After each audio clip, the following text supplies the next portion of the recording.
In the remote northern wilderness of British Columbia, a reclusive wildlife biologist and his wolf hybrid were about to uncover something that should not exist. A routine expedition to track displaced caribou turned deadly when a Cold War-era experiment, buried by time and snow, awoke with purpose. Dane Rourke wasn't your typical field scientist. For 6 years, he served as a Tier 1 Army tracker in Afghanistan, known for locating insurgent strongholds blindfolded in hostile terrain, using nothing but disturbed dust and scent trails. When the creature his father once created, an adaptive predator engineered to evolve beyond nature, slipped its chains and began hunting again, it had no idea it was being tracked by the one man capable of matching its instincts. Dane laid a trap using himself as bait, triggering a confrontation that would ignite the predator's next phase of evolution. What began as an ecological anomaly would become a war for survival. The valley would never be the same after the hunter met his father's legacy in the darkness, one born of science, silence, and something beyond natural law. Before we jump back in, tell us where you're tuning in from, and if this story touches, you make sure you're subscribed because tomorrow I've saved something extra special for you. The snow fell in lazy spirals against a sky the color of bruised slate. Dane Rourke adjusted his pack and squinted through the curtain of white, watching his breath crystallize in the frigid air. Beside him, Ghost padded silently, his massive paws leaving perfect impressions in the fresh powder. The wolf hybrid's silver-gray coat blended with the landscape, making him appear like a moving shadow across the pristine canvas. "Just another mile to the ridge," Dane said, more to himself than to Ghost. The wolf's ears twitched, but he remained focused ahead, yellow eyes scanning the tree line with an intensity Dane had come to trust more than any GPS. 3 days into Yar, their expedition tracking the diverted caribou migration, and already Ghost was acting peculiar, hesitating at certain slopes, refusing paths that should have been rich with scent trails. Dane checked his compass and made a notation in his field journal. The caribou should have been moving southeast along the frozen river basin, following centuries of instinctual patterns. Instead, they'd veered sharply west, abandoning traditional feeding grounds. Climate shifts were the obvious culprit, but something about the abruptness of the change nagged at him. As they crested the ridge, a vast panorama of white-capped pines spread before them. Dane dropped his pack and began to assemble their base camp with practiced efficiency. The tent went up first, followed by equipment storage. Gathering firewood would be the priority before darkness fell. "Perimeter check," he commanded, and Ghost disappeared into the trees. Alone, Dane allowed his shoulders to loosen. Out here, the heaviness that lived in his chest seemed to dissipate. No colleagues asking about his father's research, no whispers about the disgraced Dr. Rourke, no memories of Afghanistan, of the tracking he'd done for purposes that still haunted his dreams. Here there was only the wilderness, the science, and Ghost, the only companion who asked nothing of him.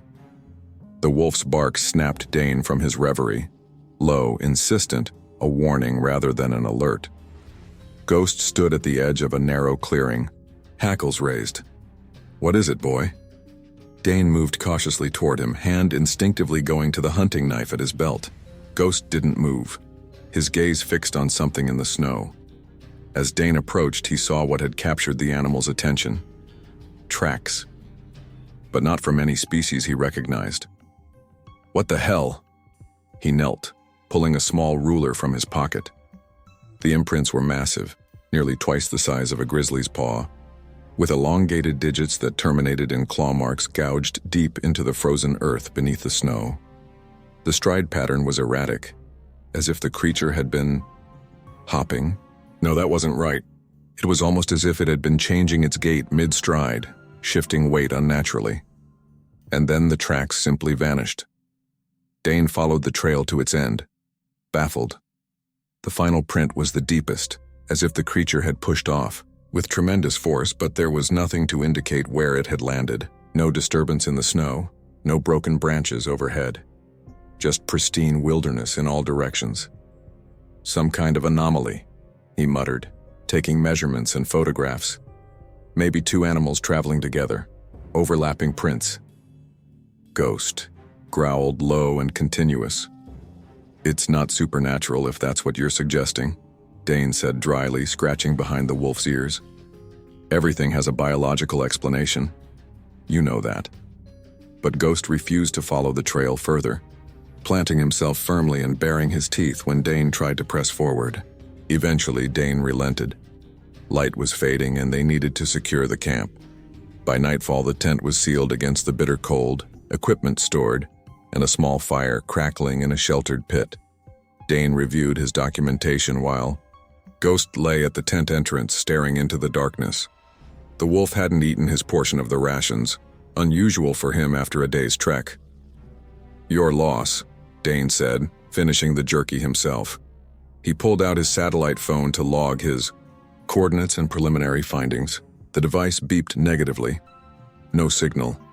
He frowned, checking the battery. Full charge, but something was interfering with transmission. The fire popped loudly, sending sparks spiraling into the night. For a moment, Dane thought he heard something answer from the darkness, a soft, rhythmic clicking like bone against stone. He paused, straining to hear. Click, click, click, click, click. Probably just a branch under snow weight, he reasoned, but the explanation felt hollow in his mouth. Ghost was on his feet now, muscle rigid beneath fur, staring into the absolute blackness beyond their small circle of light. The clicking came again, closer, with a cadence too precise to be natural, too organic to be mechanical. Dane reached for his rifle, the familiar weight of it bringing small comfort. Ghost, heal. But the wolf didn't move. Instead, a tremor ran through his powerful body, something Dane had never seen before. Fear. Pure animal fear. The silence that followed was worse than the clicking, a profound absence of sound that seemed to swallow even the crackling of the fire. No wind, no distant owl, no rustling of nocturnal creatures. The forest had gone completely, unnaturally still. Dane felt it then, an awareness prickling at the base of his skull. They were being watched, not by anything he could name, but by something patient, something calculating, something that didn't move like any predator he'd ever tracked. Ghost let out a whine that crystallized into vapor in the frigid air. "It's all right," Dane whispered, though he wasn't sure if he was reassuring Ghost or himself. He kept his voice steady, refusing to give in to the cold dread pooling at the base of his spine. "Nothing out there we can't handle." He stayed up long after the fire had died to embers, watching Ghost pace the perimeter of their camp. The wolf never settled, never relaxed his vigilance. Occasionally he would freeze, ears pricked toward some sound Dane couldn't detect, before resuming his endless circuit. Dawn broke with merciful ordinariness. Birds resumed their calls, small. Creatures rustled in the underbrush, but Ghost had not slept, and his amber eyes were alert with exhaustion and something else. Something that looked disturbingly like recognition. Dane packed up camp with methodical precision, mind already calculating the path they would take. The strange tracks, the interference with his equipment, the unnatural silence, all of it merited investigation, not retreat. That's what his father would have said. Anomalies weren't to be feared. They were to be studied, categorized, conquered. "We're following those tracks," he told Ghost, zipping his pack closed with finality. "Whatever made them, it's not beyond scientific explanation." The wolf watched him, unmoving. "You don't have to come," Dane said, "but I'm going." He shouldered his pack and started down the slope. After a long moment, he heard the soft crunch of snow as Ghost reluctantly followed, because whatever loyalty drove the animal, it was stronger than his fear. Dane didn't look back as they descended into the valley. He didn't see the shadow that briefly darkened the ridge behind them, or the new set of tracks that appeared and vanished mid-stride, heading in the same direction they were. Some things were better left unseen, at least for now. The tracks led downward, winding through skeletal birch trees toward a ravine that cut like a wound through the landscape. Dane followed, measuring the increasingly erratic pattern. Sometimes the impressions were shallow, as if the creature barely touched the ground. Others sank deep enough to reach frozen soil. Ghost kept close, hackles permanently raised, twice. He stopped and refused to move until Dane altered their course slightly. The wolf had never behaved this way before, even when they'd tracked wounded grizzlies. "What are you sensing that I'm not?" Dane murmured, but Ghost only whined in response. By mid-afternoon, they reached the edge of the ravine. A recent glacial melt had carved away layers of permafrost, exposing cross-sections of ice and earth like geological timelines. Dane scanned the stratified walls, then froze. Something glinted in the ice, something that didn't belong. He carefully made his way down the slope and approached the ravine wall. Embedded in a layer that had to be decades old was a metallic fragment. Not natural ore, but worked metal, with straight edges and what appeared to be circuitry etched into its surface. "What the hell?" Dane whispered, pulling out his camera to document the finding. He brushed away more snow, revealing additional fragments, some still bearing scorched symbols he didn't recognize. Ghost's sharp bark drew his attention. The wolf had wandered further down the ravine and was pawing at something in the snow. Dane followed, finding Ghost standing over a small metal object. He knelt and carefully excavated it, a rusted military insignia, its details obscured by corrosion but unmistakably official. "Good boy," Dane said, tucking it into his pack. But what was the military doing out here? The question awakened an unwelcome memory. His father at the breakfast table, phone pressed to his ear, voice hushed. "The northern site shows promise. The isolation provides optimal conditions. Yes, General, completely off the grid." Dane had been 12, already aware that his father's work was something they didn't discuss at home. He pushed the thought away, focusing instead on setting up their second camp before darkness fell. This time he chose a more defensible position, back against the ravine wall with clear sight lines in 3 directions. As twilight deepened, Dane attempted to sync his GPS and radio equipment. The satellite connection flickered, then died. Static crackled through his headphones, occasionally resolving into what sounded like words, too distorted to understand but unsettlingly human. "Electromagnetic interference," Dane muttered. "Maybe mineral deposits." Ghost circled restlessly, refusing to settle even after eating. Eventually, the wolf slipped away into the darkness. Dane let him go. Ghost never wandered far, and his scouting had saved them from more than one unexpected encounter with predators. While waiting for the wolf's return, Dane examined the military insignia under his headlamp. The rust had eaten away most of the detail, but as he turned it over, his blood went cold. Barely visible along the edge was a familiar pattern, 3 vertical lines crossed by a horizontal slash. His father's personal marker, a habit Emmett had of tagging his equipment, as distinctive as a signature. The wolf's return interrupted his spiral of thought. Ghost trotted into camp with something in his mouth. He dropped it at Dane's feet, a waterproof pouch, caked with ice and dirt. "Where did you find this?" Dane asked, voice sharper than intended. With shaking hands, he pried open the frozen clasp. Inside was a folded packet of papers, the edges deteriorated but the contents protected by the waterproof material. He flattened them carefully on his lap. Coordinates, formulas, a topographical map with locations marked in red. And at the bottom of the final page, a signature he'd recognize anywhere. Dr. Emmett Rourke, Project Lead, Operation Echo Fall. "No," Dane whispered. "No, he never worked this far north." But the evidence sat in his hands, undeniable. His father's handwriting, his father's project, here in the wilderness where caribou were suddenly changing their migration patterns after decades of consistency. A low hum began to pulse through the forest, vibrating up through the soles of Dane's boots. The sensation grew, not quite sound, not quite tremor, disrupting his equipment and setting his teeth on edge. Ghost pressed against his side, trembling. The memory surfaced unbidden. His father in the home laboratory, fingers dancing across keyboards, eyes reflecting blue light from multiple screens. "Dad, what are you working on?" 13-year-old Dane stood in the doorway, watching as his father manipulated images of DNA helixes. Emmett didn't look up. The future of warfare, son. Not with bullets or bombs, but with biology. We're going to change everything. Is that why you're never home anymore? His father had smiled then, finally turning. When this succeeds, I'll be home for good. We'll have changed the world. But he never came home for good. The project had been discontinued 2 years later. His father grew distant, obsessed, and then one day simply disappeared, leaving behind whispered scandals and classified documents that effectively ended Dane's own military career before it truly began.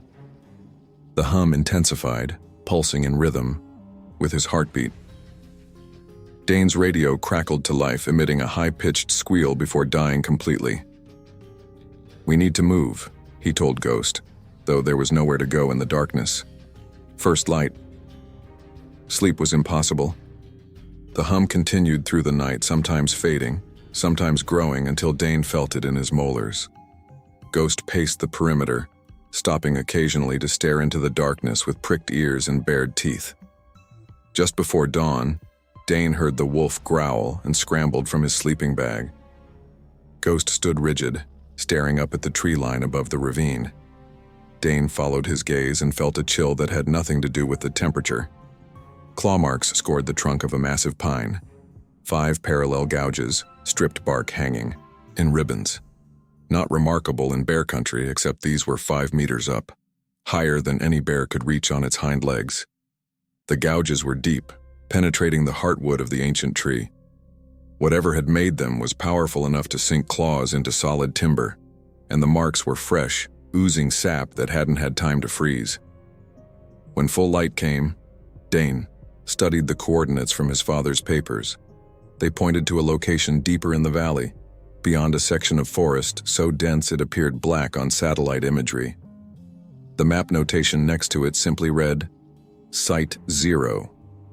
He refolded the papers with methodical precision, tucking them into his breast pocket. Science demanded investigation. Logic required following evidence to its conclusion. Both had been drilled into him by his father. "We're going," he told Ghost, who stared at him with amber eyes too intelligent for comfort. The wolf didn't move. "I need to know," Dane said, softer now. "I need to know what he did out here." It wasn't just about the caribou migration anymore. It was about the strange tracks, the military debris, the claw marks too high on the trees. It was about the hum that seemed to come from the earth itself. And most of all, it was about Emmett Rourke and secrets buried beneath decades of ice. Ghost finally stood, reluctance evident in every line of his body. But he would follow. Not out of obedience, but out of loyalty that transcended his fear.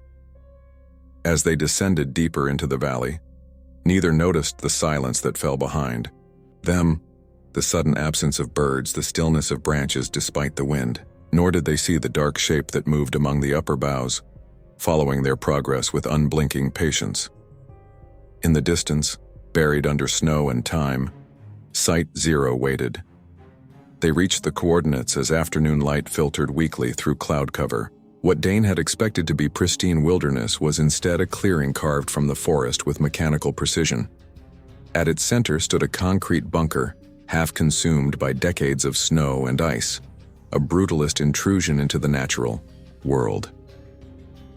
"A research station," Dane murmured, binoculars revealing the weathered remnants of what must have once been a security fence. Cold War era from the look of it. Ghost refused to approach, planting himself at the edge of the clearing with a low growl rumbling in his chest. "Stay then," Dane told him, unslinging his pack. He checked his rifle, loaded, safety on, and moved forward alone. The facility's main entrance was partially collapsed, concrete slabs tilted at precarious angles. A faded symbol was stenciled beside the door, a stylized pine tree with 3 horizontal lines beneath it. The same mark from his father's papers. Dane switched on his headlamp and ducked inside, immediately struck by the profound stillness. The air was stale, preserved by cold, carrying a metallic tang that coated his tongue. His light swept across abandoned workstations, toppled filing cabinets, and shattered equipment. Decades of neglect had warped the floors, frost heaving concrete into uneven waves. In the first room, a bank of ancient monitors stared blankly. From water-damaged consoles, clipboard charts hung from pegs, their papers yellow and brittle. Dane examined one, columns of data, observation notes with dates from 1989, all tracking something called Subject Echo 1. Test 17. Subject demonstrates accelerated adaptation to stimulus. Response time decreased by 43% from baseline. Cellular regeneration exceeds all expectations. The next room stopped him cold. A laboratory, equipment more advanced than seemed possible for the era. At its center stood what could only be described as a containment chamber, a circular space ringed with reinforced glass now shattered outward.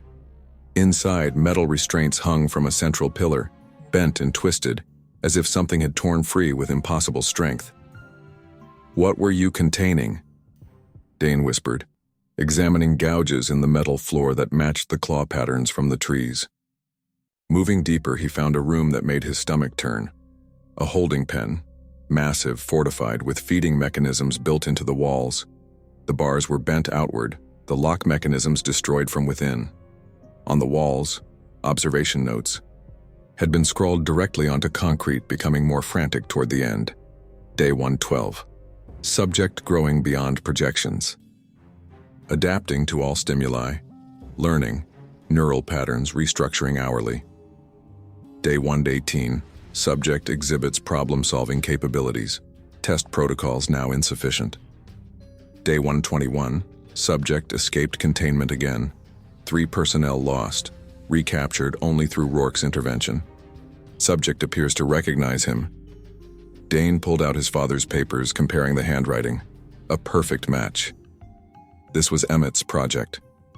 His father had been here, creating... what?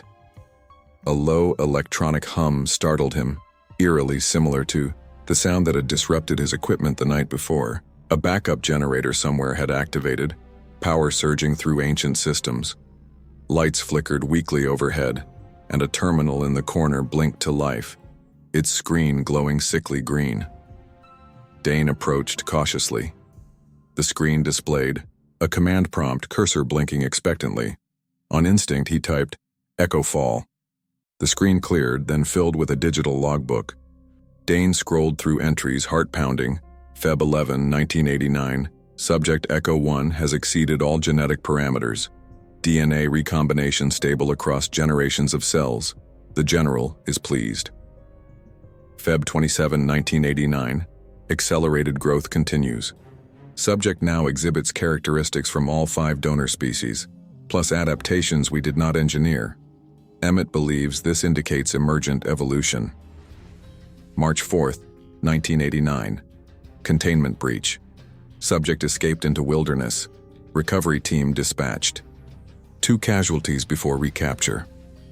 March 18, 1989. Second breach. Subject intentionally damaged surveillance systems before escape. It's learning tactics. 5 casualties. Emmett used himself as bait for recapture. Subject responds to him differently. April 2, 1989. Final breach. Subject destroyed primary containment and outer barriers. Multiple casualties. Site evacuation ordered. Project officially terminated. April 3, 1989. Emmett refused evacuation. States he must observe the final phase. Remained behind with minimal equipment. Communication ceased. Dane stared at the final entry, dated 10 years later. January 15, 1999. Monitoring continues from remote stations. No sign of subject or Dr. Rourke. Area remains quarantined under Wildlife Preserve designation. Project. Officially classified. Night had fallen outside without Dane noticing. He continued exploring by headlamp, finding a small office that must have belonged to his father. Journals filled a shelf, most damaged beyond readability, but one remained, intact, sealed in a desk drawer. He flipped to the final entry, dated just 5 years ago. It's still out there, growing, changing. My greatest success and most terrible failure. I return to observe when I can. It watches me now, learning, waiting. Sometimes I think it remembers. Sometimes I think it's becoming more than I ever imagined possible. The perfect predator, not just physically, but mentally. Not just adapted to nature, but beyond it. If anyone finds this, my son perhaps following my trail as he always did, know that I could not destroy what I created. Some part of me still sees beauty in its perfect adaptation. Forgive me. Or finish what I couldn't. Dane's hand shook as he closed the journal. His father had been alive just 5 years ago, returning to this place, watching his creation. Perhaps still alive now. A sudden noise jolted him, ghost's bark, followed by frantic scratching at the entrance. Dane shoved the journal into his pack and hurried back through the complex. The wolf paced outside, agitated beyond anything Dane had seen before. The moment Dane emerged, Ghost lunged forward, teeth snapping at something behind him, at empty air.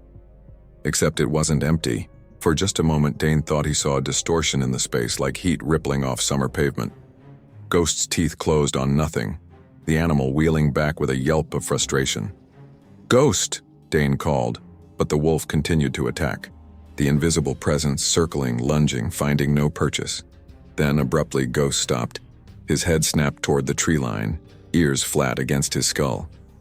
Something moved in the darkness between the pines. Not the shadow creature, but something else, something unmistakably human.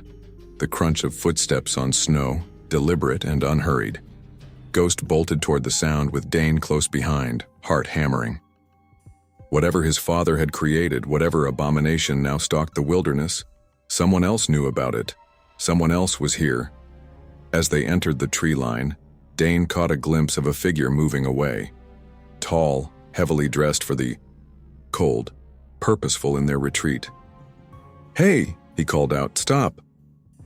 The figure paused just for a moment, then vanished deeper into the forest. Ghost hesitated, looking back at Dane with uncharacteristic uncertainty, as if torn between pursuit and protection. "Come on," Dane said, adjusting his rifle. "We're not alone out here anymore."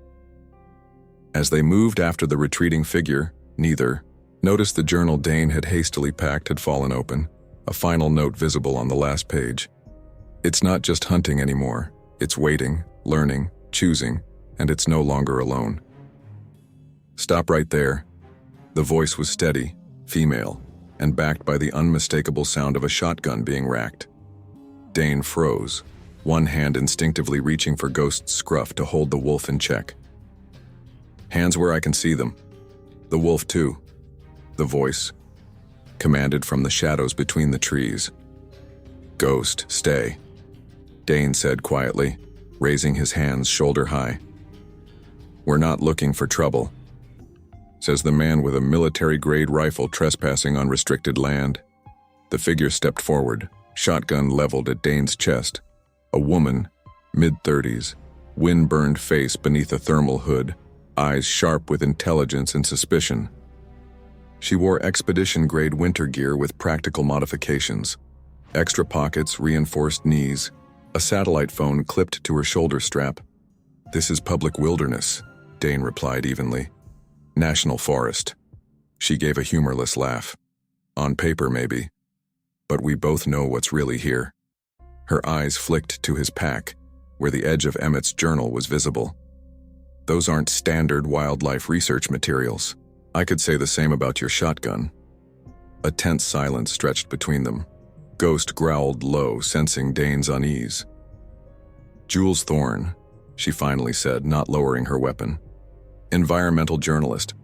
Currently investigating why hikers keep disappearing in a supposedly empty stretch of wilderness, and why satellite heat signatures show activity in supposedly abandoned facilities." Recognition flickered in Dane's eyes. "The expose on the Hudson Bay chemical dump, I read your work." "And you are?" "Dane Rourke, wildlife biologist." Something changed in her expression. "Rourke. Any relation to Emmett Rourke?" Telling and preparing this story took us a lot of time, so if you are enjoying it, subscribe to our channel. It means a lot to us. Now back to the story. The question hit like ice water.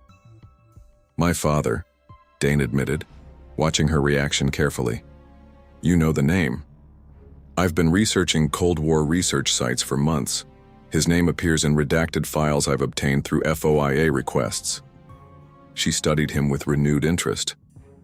Is that why you're here? Following Daddy's footsteps?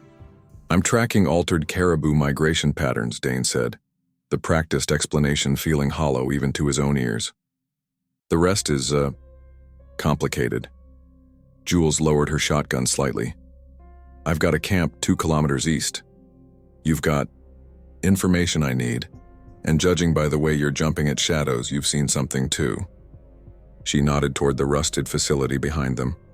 We can talk there, safer than standing in the open. How do I know I can trust you? You don't, she said bluntly.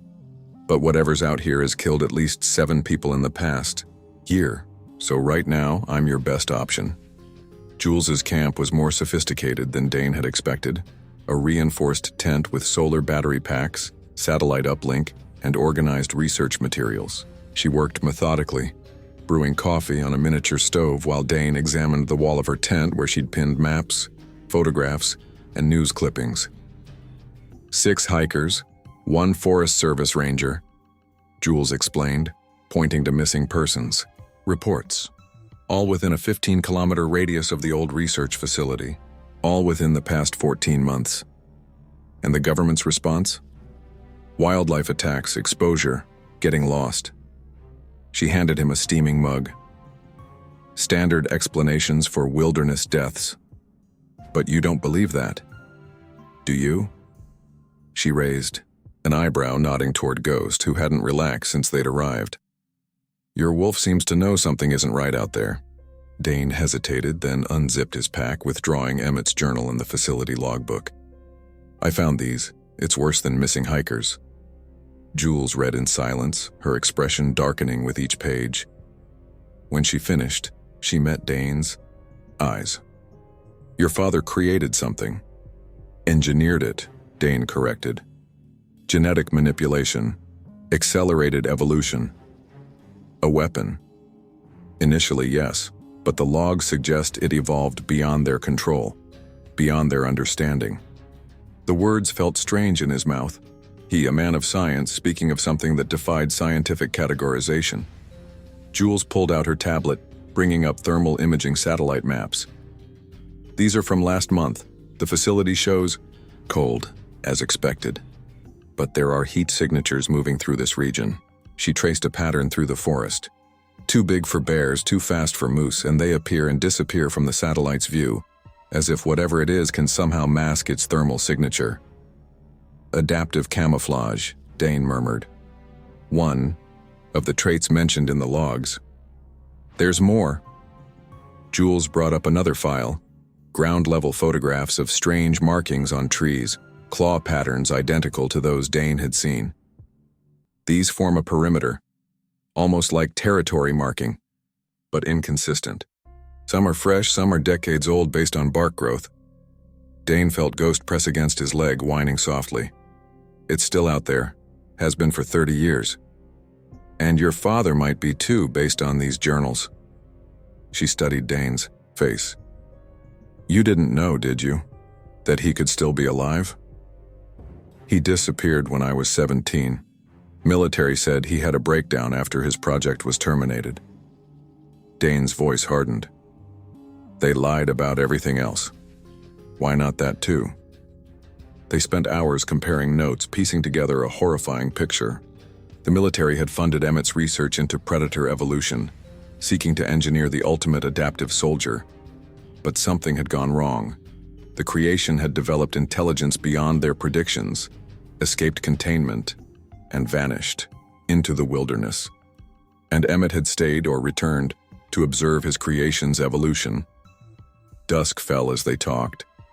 Ghost suddenly stood, hackles raised, staring intently at the tent wall. What is it, boy? Dane reached for his rifle. Jules doused the lamp. Something's out there. They listened in darkness. At first nothing, then a soft scraping sound. Not against the tent, but against a tree nearby.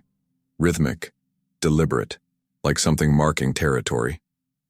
That's not a bear, Jules whispered. No, Dane agreed. Bears don't hunt at night. The scraping stopped. A heavy silence followed, oppressive in its completeness. Even the wind seemed to die. Ghost growled, backing toward the center of the tent, positioning himself between the humans and the unseen threat. "I need to see it," Jules breathed, reaching slowly for her camera. "Don't." Dane started, but she was already moving toward the tent flap, camera ready. She unzipped it just enough to poke the lens through, triggering the night vision mode. For long moments, nothing moved in the green-tinted viewfinder. Then, between two distant pines, something shifted. Dane heard Jules's sharp intake of breath. "Do you see it?" he whispered. "Yes." Her voice trembled. "It's wrong." Through the camera, she watched as a form detached itself from the darkness. Tall, far taller than a man, with limbs that moved with unnatural fluidity. Its outline seemed to ripple, as if its edges weren't fully defined. But most disturbing was how it moved, studying the camp with what could only be described as calculated interest. "It's intelligent," Jules whispered. "It knows we're watching." As if in response, the creature turned, its head toward the tent. Though its features remained indistinct, Jules felt the weight of its gaze like a physical touch. Ghost exploded into motion, bursting through the tent flap before either human could react. He charged toward the creature, a gray streak against the darkness. "Ghost!" Dane shouted, grabbing his rifle and following. By the time he cleared the tent, the wolf and the entity had vanished into the trees.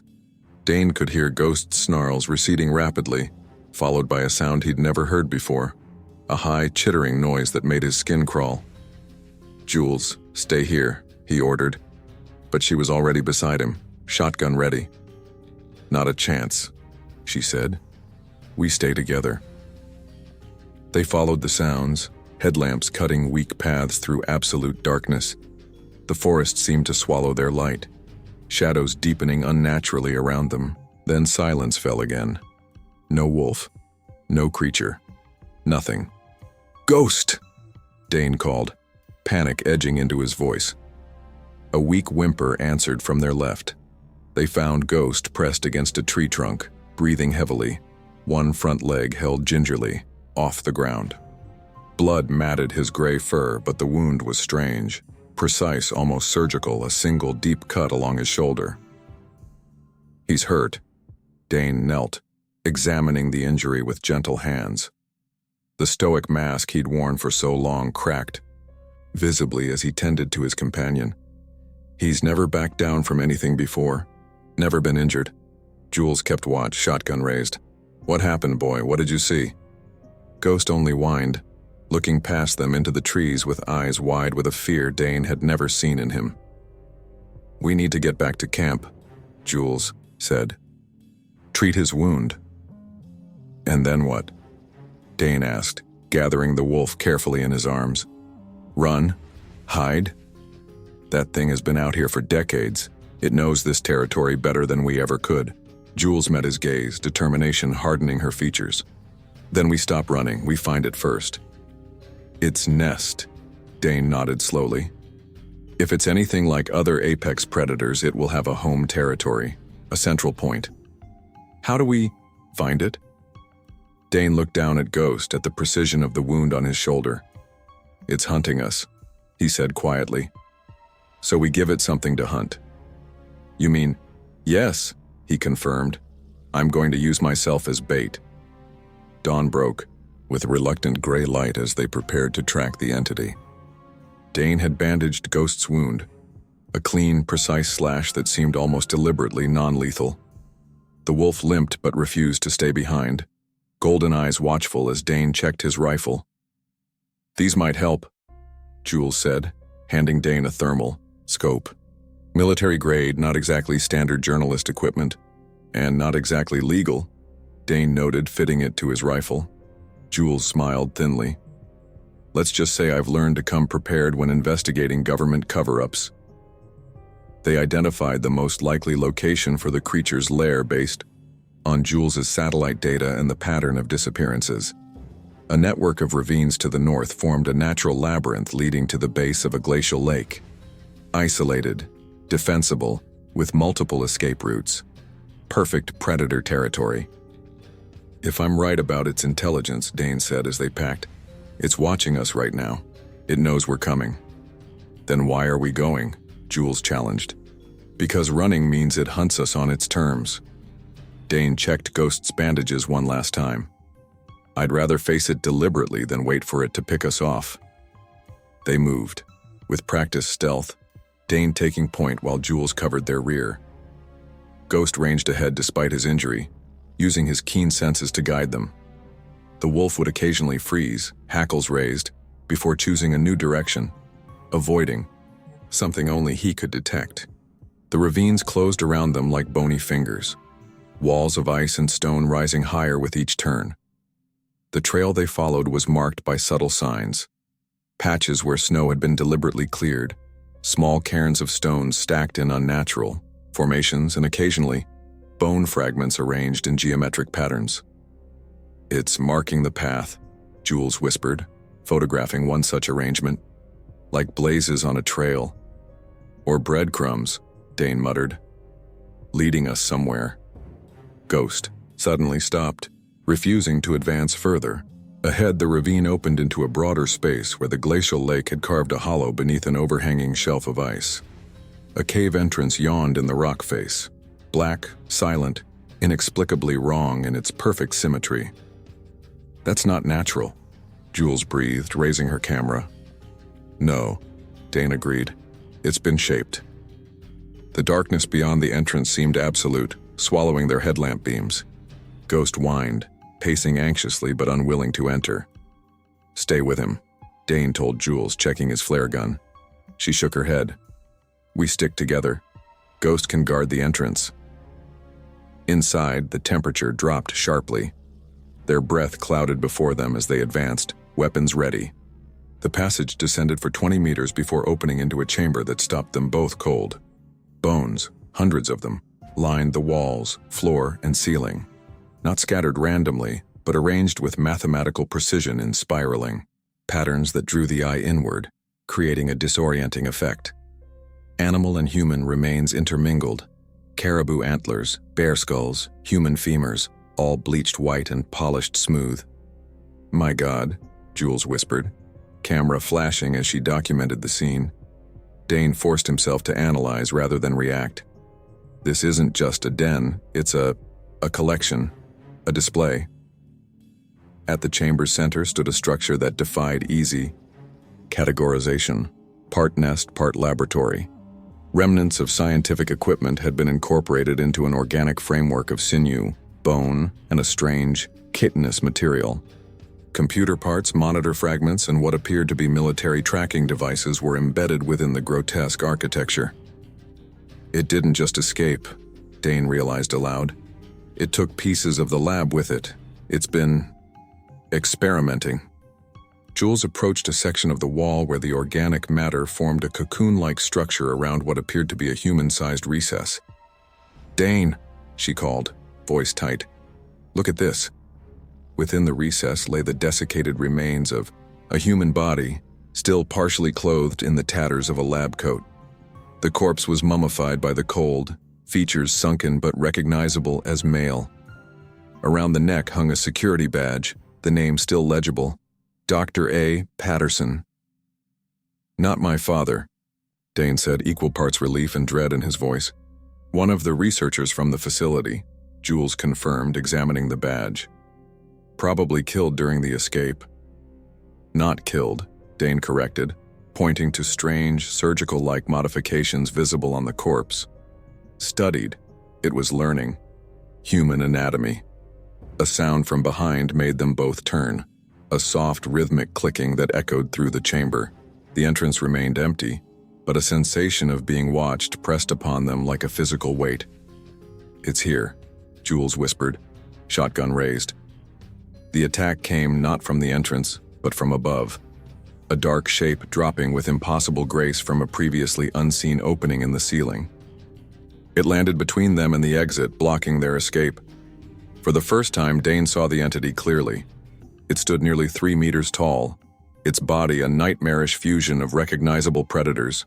The musculature of a big cat, the articulated limbs of an insect, the sensory apparatus of something utterly alien. But most disturbing was its skin, which seemed to ripple and shift, adapting to the surroundings even as they watched, the edges of its form blurring into the background. It made no immediate move to attack.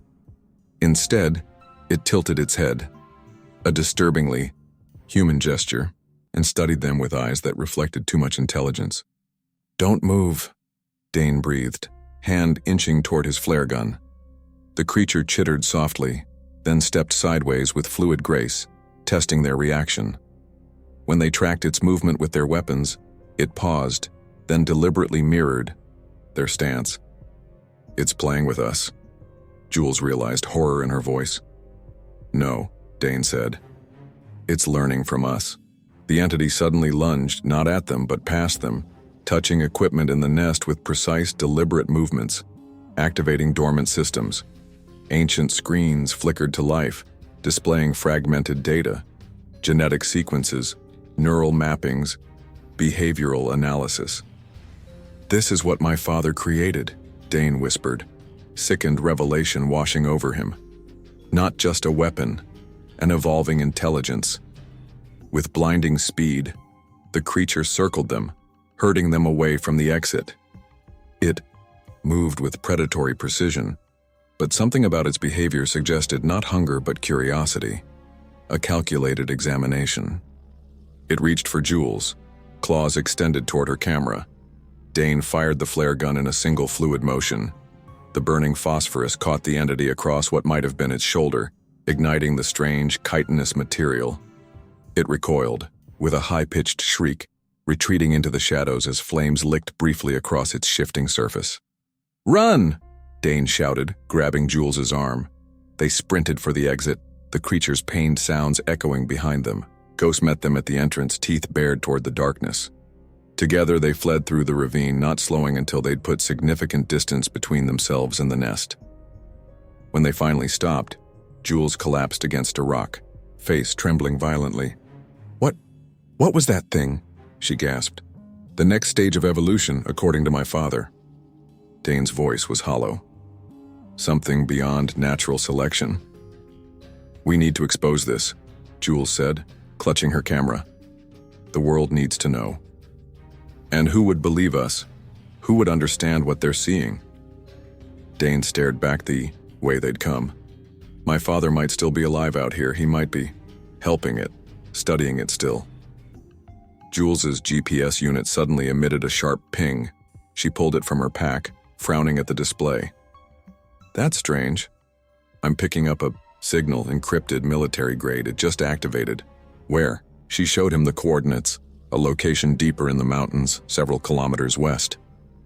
According to these old maps, that area was designated Echo Fall Site 0. The primary facility, Dane realized. The one we found must have been just an outpost.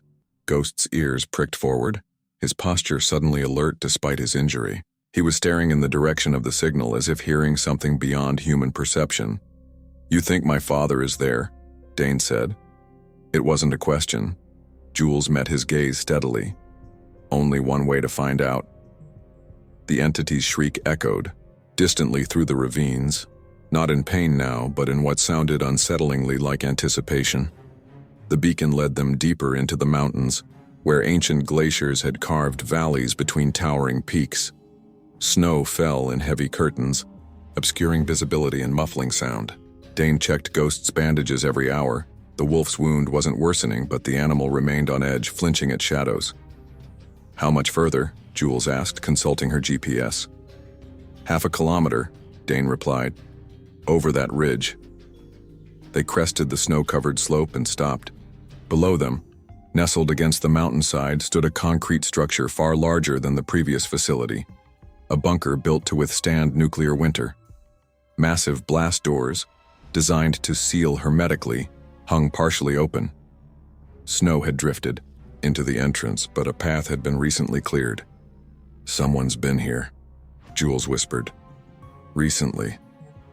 Dane studied the entrance through his binoculars. No animal tracks, just human. Ghost stopped several meters from the facility, sitting firmly in the snow, refusing to advance. His ears lay flat against his skull. "He won't go in?" Dane said. "Can you blame him?" Jules checked her shotgun. "We shouldn't either. We need answers." She held his gaze. "And if your father is in there?" Dane's jaw tightened. "Then he has a lot to explain." The bunker entrance led to a decontamination chamber, then a massive airlock. Both had been manually overridden, their security systems disabled decades earlier. Beyond lay a cavernous main chamber that must have once housed dozens of researchers. Now it stood abandoned, equipment covered in frost, ceiling tiles collapsed onto workstations. But unlike the previous facility, this one showed signs of recent habitation. A small area had been cleared near the center, containing a cot, portable, heater, and organized stacks of notebooks. A ham radio sat on a makeshift desk, its power indicator blinking steadily. "Someone's living here," Jules said. As if in response, a voice called from deeper in the facility. "In the observation room, I've been expecting you." The voice was raspy from disuse but unmistakably familiar to Dane. He felt a chill that had nothing to do with the temperature. "Father," he whispered. They followed the voice through corridors lined with containment chambers, most broken open from within, their reinforced glass shattered outward. The observation room was at the facility's heart, a circular space with a central platform surrounded by monitoring equipment. Screens covered the walls, some still functioning, displaying data feeds and security camera footage of the surrounding wilderness. And there, hunched over a console, was Dane Rourke. He was barely recognizable from the commanding figure of Dane's memory, skeletal thin, hair long and matted, beard reaching to his chest.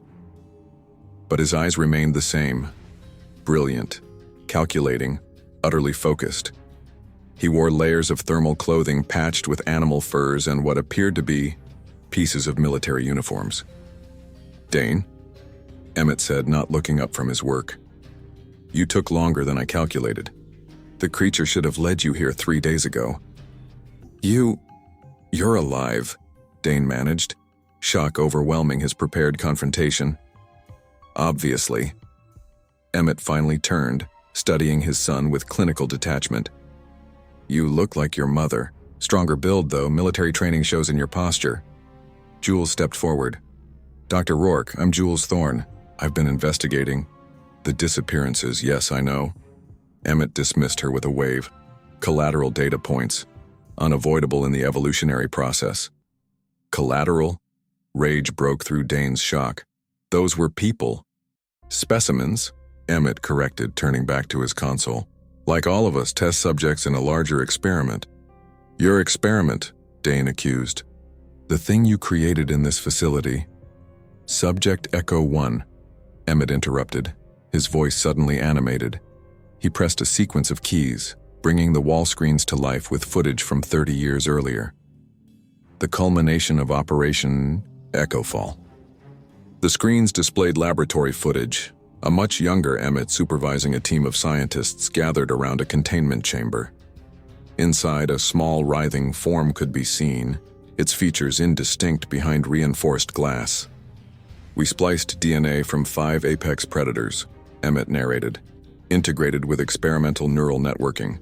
But the breakthrough was the adaptive genome. Its DNA could rewrite itself in response to environmental challenges." His eyes gleamed with the fever of obsession. It was meant to be the perfect soldier, capable of evolving new biological responses to any threat. "But it escaped," Jules said. "It evolved beyond our containment parameters," Emmett corrected, "just as it was designed to do. When the military ordered termination of the project, I stayed behind. Someone had to document its development." "For 30 years?" Dane's voice cracked. "While the world thought you were dead? While your family mourned you?" Emmett's gaze flickered momentarily. "Science requires sacrifice. It's killing people." Dane slammed his fist on the console. "And you're just watching? Taking notes?" "I'm doing more than watching." Emmett pressed another key. New footage appeared, recent, showing Emmett leaving packages in the forest. Meat, supplies. I'm guiding its evolution, providing controlled stimuli. Jules stared in horror. You're feeding it. Teaching it, Emmett insisted. It recognizes me, communicates in its fashion. He pulled up his sleeve, revealing a forearm marked with scars, precise parallel lines deliberately carved. We've developed a symbiosis. It brings me specimens. I provide insights. Dane felt the world tilt beneath him. The stoic detachment he'd cultivated for years shattered. In one fluid motion, he drew his hunting knife and pressed it to his father's throat. You're insane, he hissed. You're helping it hunt. You're complicit in every death. Emmett didn't flinch. Are you going to kill me, son? Like you killed in Afghanistan? Another life taken for a cause you don't fully understand? The knife trembled in Dane's hand. How do you know about that? I've kept tabs on you. Your military career, your disgrace when they connected you to me. A thin smile crossed Emmett's face. We're more alike than you admit. Dane pressed the blade harder, drawing a thin line of blood. Jules stood frozen, camera forgotten in her hands. I am nothing like you, Dane growled. Aren't you? The obsessive focus, the emotional detachment, the willingness to sacrifice connection for knowledge. Emmett's eyes bored into his. You came here seeking answers, not justice, just like I would have. Dane stepped back, knife lowering. The worst part was that he couldn't deny it. Jules began photographing the screens, the data, Emmett himself. This is all evidence. The world needs to know what happened here. Go ahead, Emmett shrugged. No one will believe you, and even if they did, it's too late. What do you mean? Dane demanded. Emmett's expression transformed, pride overtaking his features. The creature has entered its reproductive phase. I've documented the changes. It's developed a specialized organ system, incorporating genetic material from its prey. He turned to a screen showing thermal imagery of the ravine where they'd found the nest. It's carrying offspring. Not many, perhaps 2 or 3, but each will have evolutionary advantages beyond the parent organism. Horror dawned on Jules's face. It's pregnant? It's evolving, Emmett corrected. A new branch of the tree of life. My legacy. You have to help us stop it, Dane said, before it reproduces. Emmett laughed, a harsh, grating sound. Stop the inevitable? You might as well try to stop the glacier that carved this valley. If you won't help us willingly, we'll force you, Jules threatened, raising her shotgun. You think I fear death? Emmett gestured around him. I've already been dead to the world for decades. My work is complete. The creature has evolved beyond my guidance. His eyes locked with Dane's. But if you insist on playing God, there might be a way. A vulnerability in its neural structure. A failsafe I built into the original design. You'd betray your own creation? Dane asked. Not betrayal, completion. Emmett's voice took on a chilling clarity. Every creator must eventually face his creation's judgment. That's what you're really here for, son. Not to save the world, but to witness the birth of its future. A distant alarm suddenly blared from one of the monitors, a perimeter sensor, triggered. It's here, Emmett whispered, something like reverence in his voice. It followed you. It always knows when I have visitors. Ghost's howl echoed from outside the bunker, a warning cry filled with fear and rage. One chance, Emmett said, eyes fevered. One chance to stop what's coming. But first you need to understand what you're facing. He turned to a sealed door at the back of the room. Let me show you the true beginning of Project Echo Fall. Neural disruption is the only weakness, Emmett explained, laying out crude diagrams on the facility's dusty planning table. The creature's enhanced sensory apparatus makes it nearly invincible in standard combat, but overload those systems. They'd spent the night preparing after Emmett had shown them the original Echo Fall documentation, footage of early experiments that left Jules retching and Dane white-faced with horror. The entity had circled the facility through the darkness, testing entrances, waiting with predatory patience. Now, as dawn broke, they finalized their desperate plan. The phosphorus flares affected it, Dane noted, checking his remaining supply. Light sensitivity? More than that, Emmett corrected. The neural network can't process sudden extreme stimuli. Bright light, ultrasonic frequencies, extreme temperature shifts. They create a temporary disruption, like a seizure in humans. Jules studied the topographical map. This glacier shelf extends over the lake if we can lure it there. Thin ice, Dane nodded. Natural pressure points where we can trigger a collapse. I'll draw it out, Emmett said. It knows me. Trusts me in its fashion. Ghost growled from his position by the door, hackles raised continuously in Emmett's presence. Your wolf understands what we're dealing with better than you do, Emmett observed clinically. Pure instinct. No moral confusion. Dane met Ghost's eyes. He knows what's natural and what isn't. Jules finished wiring the last of the makeshift flashbang devices, improvised from facility equipment and Emmett's supplies. These won't kill it, but they'll disorient it long enough to execute the plan. If we're lucky, Emmett murmured almost to himself. Evolution is full of surprises. Dane caught the note in his father's voice, something like pride, like anticipation. Remember whose side you're on, he warned. Emmett's smile was hollow. I'm on the side of knowledge, son. Always have been. The storm arrived as they took their positions along the glacier shelf, reducing visibility to mere meters. Wind howled through the ice formations, carrying stinging snow that felt like glass against exposed skin. The lake below was partially frozen, black water visible through cracks in the ice. Dane positioned the traps in a narrowing pattern, creating a funnel toward the weakest section of ice. Jules took position on a rocky outcrop with her shotgun and a makeshift trigger for the perimeter charges. Ghost, despite his injury, circled to the eastern approach, serving as their early warning system. Emmett stood in the open, unarmed, staring into the whiteout as if he could see through it. It's coming, he called. I can feel it. Dane crouched, behind a snow-covered boulder, rifle ready. Remember the signal. 3 flashes means retreat to secondary positions. The minutes stretched into an hour. The only sounds were the moaning wind and the occasional cracking of ice below. Then Ghost's warning howl cut through the storm. Sharp, urgent. It's flanking us, Dane realized, spinning to see movement through the curtain of snow. East approach. The entity moved like liquid shadow through the whiteness, its form constantly shifting, adapting to the terrain with uncanny precision. It paused at the edge of their trap zone, head tilted as if considering the too obvious path before it. It knows, Jules whispered over the radio. It recognizes the trap. Emmett stepped forward, arms outstretched. Subject Echo 1, he called. Primary control sequence initiated. Return to base protocol. The creature's head swiveled toward him, its movement too fluid, too calculated. For a moment it seemed to recognize him. Then it charged, not toward Emmett, but toward Jules's position. Detonate, Dane shouted. Jules triggered the first set of charges. Brilliant light and concussive force erupted along the perimeter.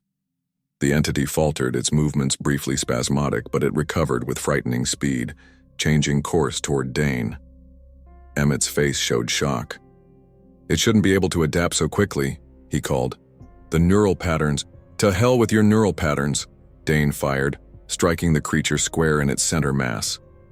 The impact should have dropped any natural animal, but the entity merely shuddered, its skin rippling as it absorbed and redistributed the force. It moved with sudden acceleration, covering the distance to Jules's position in seconds. She fired her shotgun repeatedly, the sound swallowed by the storm. Then a scream cut through the howling wind. Jules! Dane shouted, breaking cover to see the entity retreating with preternatural speed. Leaving Jules collapsed on the outcrop, clutching her leg. Blood stained the snow beneath her. Ghost attacked from the side, teeth snapping at the creature's flank. It whirled with impossible agility, striking the wolf mid-leap and sending him tumbling across the ice. The sequence should have worked, Emmett muttered, bewilderment in his voice. Unless it's evolved beyond my programming. The entity circled back, stalking toward Emmett now, moving with almost contemptuous slowness. "No," Emmett whispered. "You know me. I created you. I protected you." The creature stopped before him, rising to its full height. A sound emerged from it, not the chittering they'd heard before, but a deliberate mimicry of human speech, warped and twisted. "Creator." Hope flashed across Emmett's face. "Yes, you understand." The entity's form blurred with speed. When it solidified again, Emmett hung suspended from its elongated claws pierced through the chest. His expression showed not pain but a terrible wonder. "Perfect," he gasped, blood bubbling at his lips. "You're perfect." The creature discarded him like empty clothing, already turning toward its next target. "Father!" Dane screamed, rage and grief colliding in his chest. Something shifted in that moment, a clarity cutting through decades of resentment and confusion. This thing, this abomination, wasn't his father's legacy. It was just a mistake, a perversion of nature that needed to end. Ghost limped to Dane's side, bloody but unbowed. Jules dragged herself behind cover, still clutching her shotgun despite her wound. "The ice," she called weakly. "It's our only chance." Dane made his decision in an instant. "Jules, stay hidden. Ghost, with me." He burst from cover, firing his remaining rounds to draw the entity's attention. It worked. The creature spun toward him, abandoning Jules to pursue this new threat. Dane sprinted toward the center of the glacier shelf where the ice was thinnest. Ghost ran alongside him, perfectly in step despite his injuries. They moved as one, hunter and companion, linked by instinct and trust. The entity followed, its speed tempered by caution as it sensed the changing terrain. Dane reached the target zone, a section of ice veined with cracks, already groaning under their weight. "Ghost, hold," he commanded. The wolf stopped, understanding in his amber eyes. Dane advanced alone onto the weakest section, feeling it shift beneath his boots. The entity paused at the edge, head tilting as it assessed the danger. "What's wrong?" Dane called to it. "Afraid of a little cold water?" The creature chittered, circling the perimeter of the weak ice, seeking solid ground. Its intelligence was clear in its hesitation. It recognized the trap now. Dane removed his final phosphorus flare, holding it up for the entity to see. "You remember this, don't you?" The creature's form rippled with what might have been anger or fear. "You killed my father," Dane said, though he knew the creature couldn't understand. "But you're not his legacy. I am. And I choose differently." He struck the flare and plunged it into the ice at his feet. The phosphorus burned through the frozen surface instantly, creating a widening hole.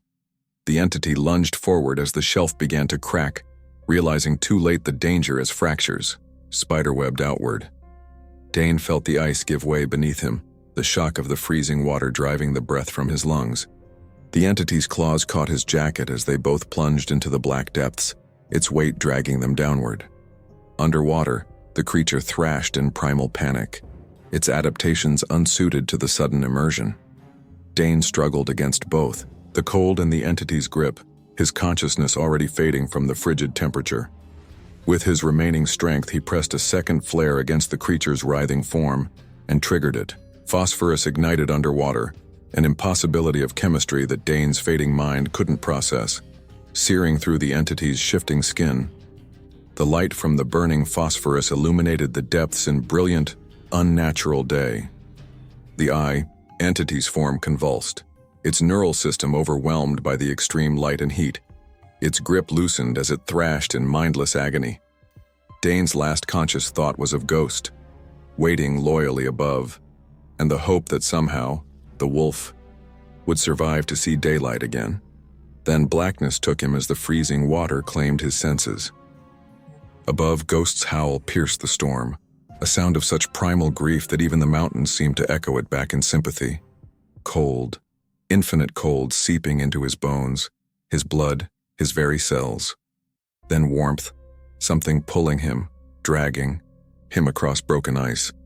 The rasp of breath not his own. A familiar whine. Ghost. Dane opened his eyes to gray sky and swirling snow. The wolf stood over him, fur encrusted with ice, blood frozen in rivulets across his muzzle. Ghost had dragged him from the water. Teeth marks in Dane's thermal jacket attested to the desperate rescue. Consciousness returned in painful waves. His body temperature dangerously low, fingers and lips blue but alive. Somehow alive. The entity, he rasped. Ghost only whined, nosing at Dane's face. A figure appeared through the swirling snow, Jules, limping badly, her face pale with blood loss and cold. "You crazy bastard," she said, voice thick with emotion. "I thought you were dead." She helped him to a sitting position, wrapping emergency blankets around his shivering form. "I saw the ice collapse, saw you both go under. Then there was light beneath the surface, like lightning underwater." Dane's frozen fingers fumbled for his pack. "The creature? Gone." Jules shook her head. "The ice broke apart after the flash. Water churned up all kinds of debris, but no body. Nothing definitive." Dane struggled to process her words through the haze of hypothermia. "We need to be sure." "You need medical attention," Jules countered. "We both do." "My father?" Her expression softened. "I'm sorry. He's gone." Dane nodded, a complicated grief filling the hollow inside him. Not for the man Emmett had become, but for the father he'd once been. The one who'd taught him to track, to observe, to question. "We need to destroy it all," he said. "The facility, the records, everything." Jules hesitated. "Dane, people should know what happened here, what was created. And if someone decides to continue the research?" He fixed her with an unwavering gaze. "If they decide Emmett was onto something, that his creation was worth replicating?" She looked away, unable to dispute the point. 3 days passed before they were strong enough to act. They rested in the facility, treating their wounds with supplies from the medical bay. Ghost kept vigil, his watchful eyes, never leaving the entrances. The entity didn't return, but neither did their sense of safety. On the 4th day, they gathered Emmett's research, journals, data drives, specimens preserved in frozen storage, and carried them outside. Jules had fashioned a crude pyre from broken laboratory furniture and chemical accelerants. The fire burned with unnatural colors when they added the specimens, blues and greens flickering against the pristine snow. "Should we say something?" Jules asked as Emmett's final journal caught flame, pages curling into ash. Dane watched his father's life work burn. He wouldn't have wanted ceremony, just observation, documentation of the results. Jules nodded, understanding the complicated truth in his words. She checked her satellite phone. "I'm not getting any signal, and the GPS is scrambled." "Someone's covering it up," Dane said. "Wiping it from the record." "Major Breen," Jules murmured. "He was listed in the files. Former intelligence, now private contractor. He'd have the resources." "Let them," Dane said quietly. "Let them think it's over." Jules studied him. "You don't believe it is, do you?" He didn't answer, his gaze fixed on the horizon where the pines stood sentinel against the pale sky. 2 weeks later, they reached civilization, a small outpost town on the edge of the wilderness where they could arrange transport south. Their wounds had begun to heal, though Jules would always carry a limp from the entity's attack, and Dane's frostbitten fingers would never regain full dexterity. They parted at the town's single motel, an awkward silence between them laden with shared trauma and unspoken possibilities. "I'm going to write it anyway," Jules said finally. "Not for publication, no one would touch it, but there should be a record somewhere. Truth has weight even when buried." "I know." Dane managed a smile that didn't reach his eyes. "Just be careful what you include. Some details should stay in the silence." She touched his hand briefly. "What will you do now?" "Go back," he said simply. Surprise crossed her features. "After everything, you're returning to those woods?" "Someone needs to watch, to wait. He met her gaze steadily. "I looked into that thing's eyes, Jules. I saw intelligence, purpose. It might have evolved beyond even what my father imagined. And if it survived, then it will adapt. Learn from failure. Try again." Dane glanced at Ghost, who sat patiently by his side, scarred but unbroken. Nature abhors a vacuum. Something will always emerge to fill the silence. They exchanged contact protocols, dead drops and coded messages that would bypass digital surveillance. Then Jules was gone, driving south with her hidden records and haunted eyes, leaving Dane to prepare for what came next. Spring came to the northern wilderness, melting winter's grip from the mountains. Dane established a permanent observation post at the edge of the entity's former territory, a cabin reinforced with modern security, equipped with surveillance technology far beyond standard wildlife research. To his university contacts, he was conducting extended studies on caribou migration recovery. To the locals, he was just another reclusive researcher best left to his strange ways. None knew he was standing guard over something that might no longer exist. Ghost remained his constant companion, their bond deepened by shared survival. The wolf's injuries had healed, leaving only silver scars beneath his fur, but his alertness never diminished. Some instincts couldn't be forgotten. Jules' article never appeared in mainstream publications, but fragments circulated in obscure journals and forums. Ecological anomalies in British Columbia, unexplained disappearances spanning decades, references to classified Cold War research. Pieces of truth scattered like breadcrumbs for those who knew to look. On the anniversary of their confrontation with the entity, Dane hiked to the glacier shelf, now transformed by spring thaw. The ice where they'd fought had long since broken apart, the evidence carried away by flowing waters. Emmett's body had never been recovered, claimed by the wilderness he'd chosen over humanity. As Dane stood at the edge of the transformed landscape, Ghost suddenly stiffened beside him, hackles rising, a low growl rumbling in his chest. There, in the fresh mud near the water's edge, tracks. Large, distorted, with elongated digits that terminated in deep gouges. Identical to those he'd found a year earlier, and like before, they vanished mid-stride, as if whatever made them had simply ceased to exist, or had evolved beyond leaving traces. Dane photographed the prints methodically, his hands steady despite the cold fear spreading through his core. Then he erased them, removing all evidence of their existence. Some knowledge wasn't meant to be shared, not yet, perhaps not ever. That night he added the photographs to his growing documentation. On his shortwave radio, a coded message went out to Jules. Silence remains unbroken for now. As darkness fell across the pines, Dane stepped onto his cabin porch, listening to the forest. Ghost sat beside him, their vigil shared in wordless understanding. The wind whispered through the trees, carrying the scent of spring growth and distant rain, life continuing its relentless cycle. But beneath that natural symphony lay something else, a quality of silence that felt alive, watchful, patient. The silence of a predator waiting for the perfect moment to strike. The silence of evolution unfolding in the darkness beyond human understanding. Dane settled into his chair, rifle across his knees, Ghost alert at his feet. And together, they listened to the silence beyond the pines, knowing that in silence, the most dangerous things grow. Up next, we have 2 more incredible stories that are waiting for you. Just click the image you want to watch and it will take you there. If you enjoyed this video, make sure to subscribe. It would mean a lot.